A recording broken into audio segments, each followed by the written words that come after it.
En el mundo occidental actual, asociamos la Navidad con dos historias principales.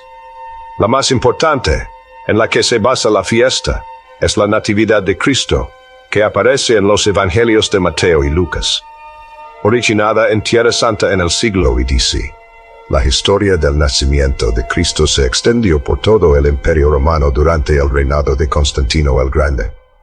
La segunda gran historia que asociamos con la Navidad es la de Papá Noel, la alegre encarnación semimágica de la Navidad, de barba blanca, que aparece cada Nochebuena para repartir regalos a los niños y niñas buenos. Al igual que las casas de pan de jengibre y el árbol de Navidad, la historia de Papá Noel tal y como la conocemos tiene probablemente sus raíces en la Alemania holanda del siglo XVII. Una serie de personajes que han poblado la historia de Papá Noel durante al menos siglo y medio son los elfos de Navidad, los pequeños ayudantes mágicos de Papá Noel. Según una tradición relativamente moderna, estos diminutos personajes viven en el Polo Norte, donde fabrican juguetes en el taller de Papá Noel, aunque los elfos han sido un pilar del folclore germánico durante milenios. Los elfos de Navidad aparecieron por primera vez por escrito en el libro inédito Christmas Elves, 1855, de la novelista estadounidense Louisa May Alcott. A muchos canadienses les sorprenderá saber que, a pesar de su relativamente reciente incorporación a la historia de Papá Noel, los pequeños seres mágicos del Polo Norte han figurado en el folclore occidental durante más de 1000 años. Y aunque parezca mentira, en lugar de proceder de la Noruega más septentrional, de Rusia o de cualquier otra morada del viejo mundo, se decía que estas criaturas vivían en el norte de Canadá. Los primeros relatos escritos sobre los elfos del Ártico son las sagas vikingas. Textos escritos por nórdicos medievales sobre la historia nórdica y germánica. Una de las más famosas es la saga de Eric el Rojo. Eric el Rojo era un granjero nórdico de barba roja que vivió en Islandia a finales del siglo. En el 982 DC fue desterrado de Islandia por cometer homicidio involuntario, acompañado por un puñado de amigos y parientes leales. Abandonó su casa y se hizo a la mar, rumbo a una misteriosa tierra al oeste que había sido avistada por marineros islandeses que se habían desviado de su ruta. Eric el Rojo y su tripulación pasaron 3 años explorando esta nueva tierra y descubrieron que tenía zonas aptas para la agricultura. En 985 regresó a Islandia y deleitó a sus compañeros vikingos con historias de lo que él bautizó con el atractivo nombre de Groenlandia. Tras convencer a varios nórdicos para que le ayudaran a colonizar este nuevo territorio, Eric el Rojo regresó a Groenlandia ese mismo año y estableció allí una colonia.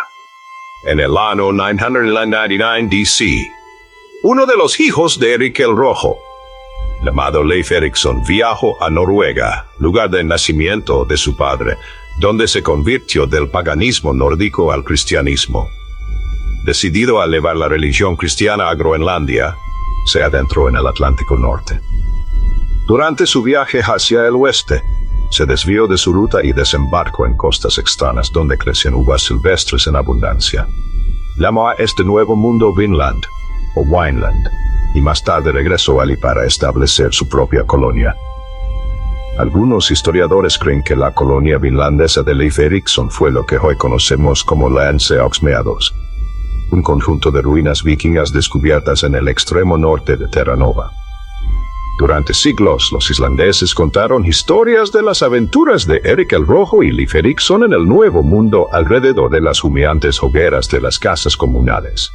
Los narradores medievales acabaron plasmando estas historias en pergaminos, escribiendo lo que se conoce como las sagas islandesas. Muchas de ellas hablan de los nativos que los exploradores nórdicos encontraron en el Nuevo Mundo, tanto en Vinland como en Groenlandia. Los vikingos los llamaban Skrelling, según la saga de Eric el Rojo del siglo XIII.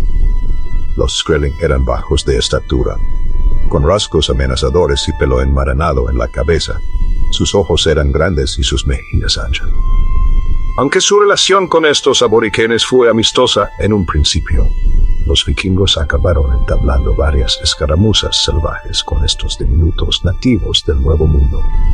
Muchos historiadores creen que los Skrelling eran el pueblo Thule, los antepasados de los Inuit modernos, De hecho, el folclore inuit contiene referencias a gigantes barbudos y armados con espadas llamados Kablunai, que algunos creen que eran exploradores vikingos. Otros afirman que los Skrelling eran el antiguo pueblo de Dorset, al que los inuit acabaron desplazando. Otros, sin embargo, sostienen que las referencias de las sagas a los Skrelling constituyen los primeros registros escritos que describen una tribu perdida de enanos árticos, cuyos restos, según algunos, siguen habitando las tierras del norte en la actualidad. La historiadora noruego-estadounidense Kirsten A. Siever, en su artículo Pygmies of the Far North, publicado en el número de marzo de 2008 de la revista Journal of World History, sostenía que la palabra Skrelling era una traducción en nórdico antiguo de pigmeo. En este contexto, una raza de enanos de la India que aparece en la mitología griega antigua, con la que los vikingos de formación clásica estarían familiarizados. Siever sospechaba que los exploradores nórdicos de la Edad Oscura, que sabían que la Tierra era redonda, creen haber tropezado con la costa oriental de la India cuando se adentraron en las espumosas costas del Nuevo Mundo. Al igual que los conquistadores españoles del siglo XV llamaban indios a los nativos de América, en la creencia errónea de que habían llegado a Oriente los vikingos, según Siever. Llamaban a los diminutos nativos del norte que encontraban como los legendarios enanos que se decía que habitaban el continente oriental. El argumento de Siever se ve reforzado por una nota a pie de página que el cartógrafo flamenco Gerardus Mercator incluyó en su mapa del mundo de 1569, en una isla cercana al Polo Norte. Mercator escribió: Pygmae hic habitant, foret sumum pedes longi, cremat modum iliquos in Groenlandia, Skrellingers vocan. Este pasaje latino, traducido al español, dice: aquí viven los pigmeos como mucho de 4 pies de altura, como los que llaman Skrellings en Groenlandia. Otro explorador que descubrió posibles pruebas de la existencia de una raza de pigmeos en el Ártico fue el capitán Luke Fox, un aventurero inglés del siglo XX, que siguió los pasos de Martin Frobisher y Henry Hudson, surcando las gélidas aguas del norte de Canadá en busca del paso del noroeste. Fox emprendió su primera y única expedición al Ártico en la primavera de 1631. Partiendo de Kirkwall, Orcadas, él y su tripulación navegaron hacia el oeste por el Atlántico hasta la bahía de Frobisher, situada cerca del labio septentrional de la bahía de Hudson. Los ingleses atravesaron el estrecho de Hudson tras visitar a la tripulación del capitán galés Thomas James, que también buscaba el paso del noroeste. Se dirigieron hacia el oeste. El 27 de julio de 1631, el capitán Fox y su tripulación desembarcaron en la isla de Southampton, una gran isla situada en el extremo norte de la bahía de Hudson. Allí descubrieron un peculiar cementerio en la superficie formado por varios ataúdes pequeños de madera y piedra.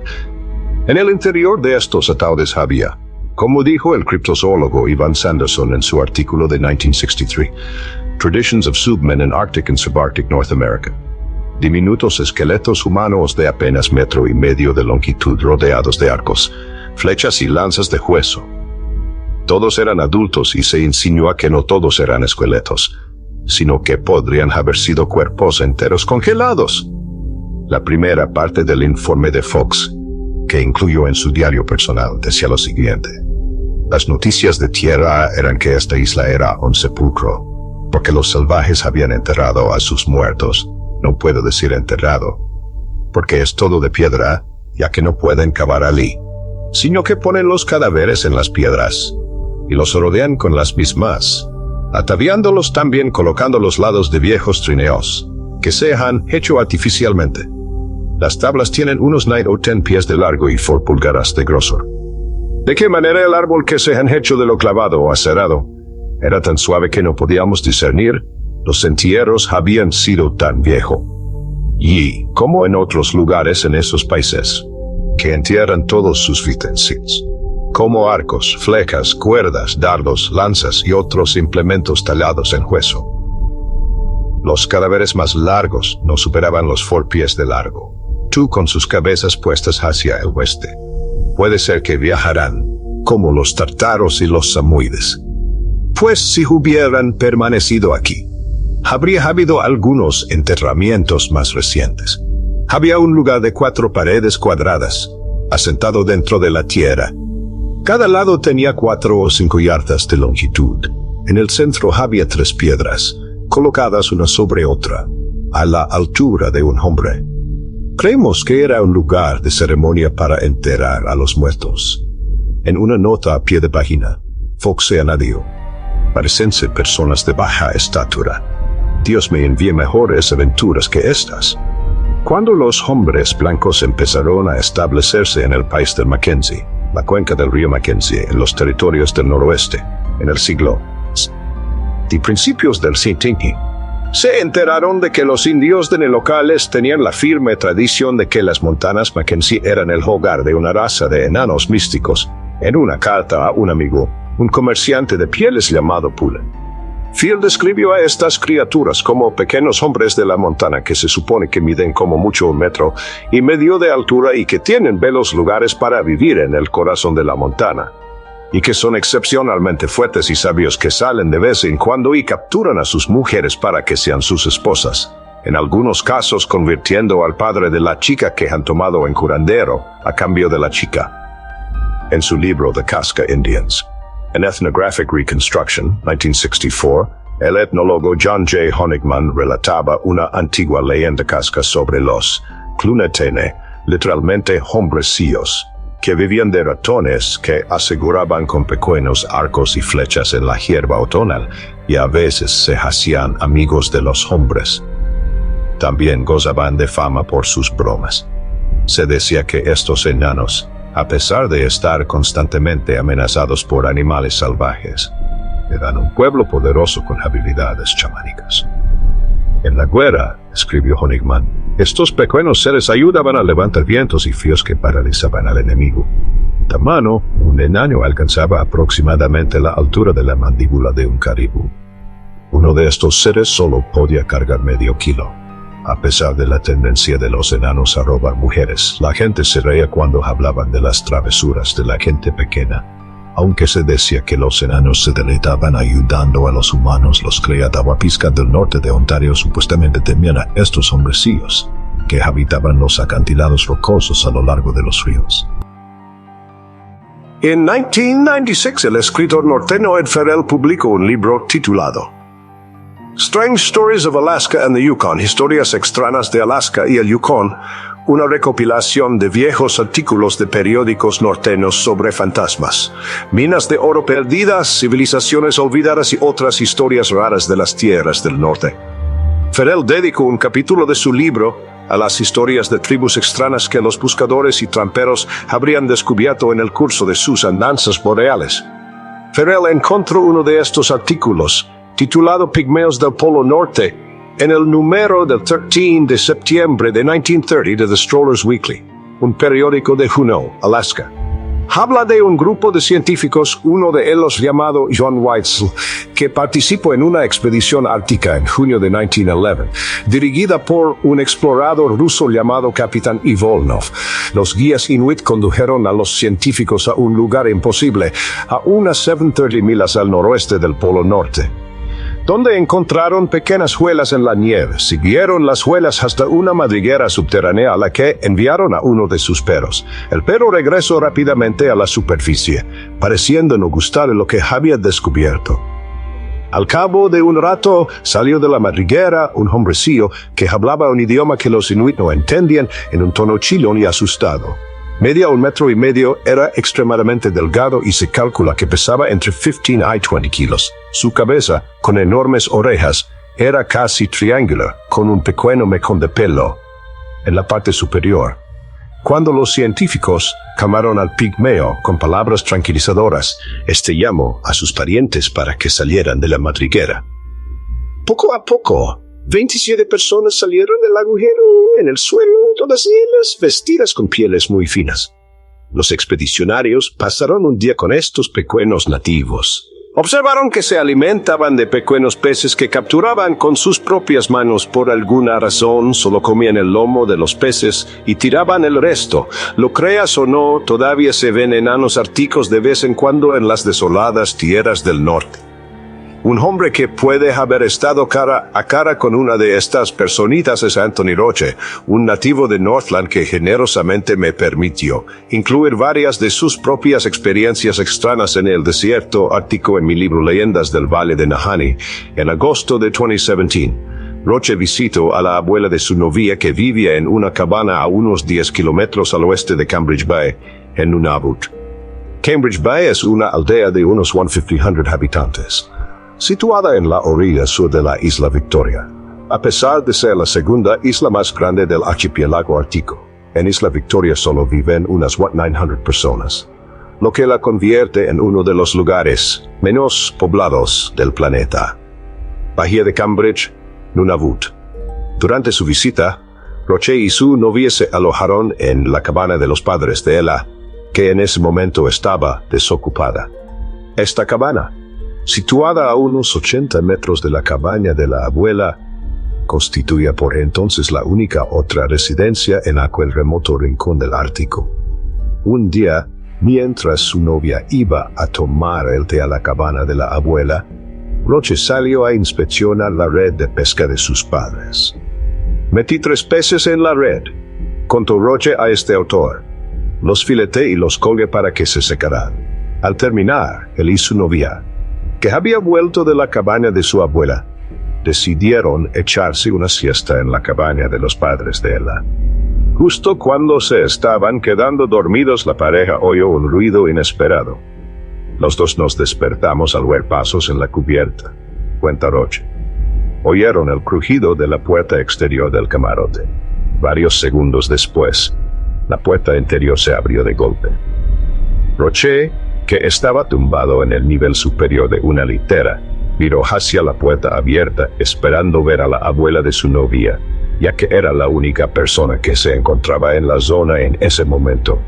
Pero no había nadie. Roche estiró el cuello para ver mejor. «Y allí», dijo Roche, estaba el ser humano más pequeño que he visto nunca, con un viejo abrigo raído de color naranja y pantalones de piel de caribe. De repente las 2 puertas se cerraron al unísono, como si fueran una sola. Mi novia gritó: «Alguien ha intentado entrar». Me levanté de un salto para ver quién era. Miré por todas las ventanas y no vi a nadie. Salí por la puerta y no vi a nadie. Pensé, la abuela no puede moverse tan rápido, su cabana está a 80 metros. Más tarde, Roche y su novia se reunieron con los padres de ella y les contaron su experiencia. Nos dijeron que nos había visitado una personita. Unino los llamaban Inuagulik en nuestro idioma. Se suponía que eran cuentos populares para niños y uno entró en nuestra cabana.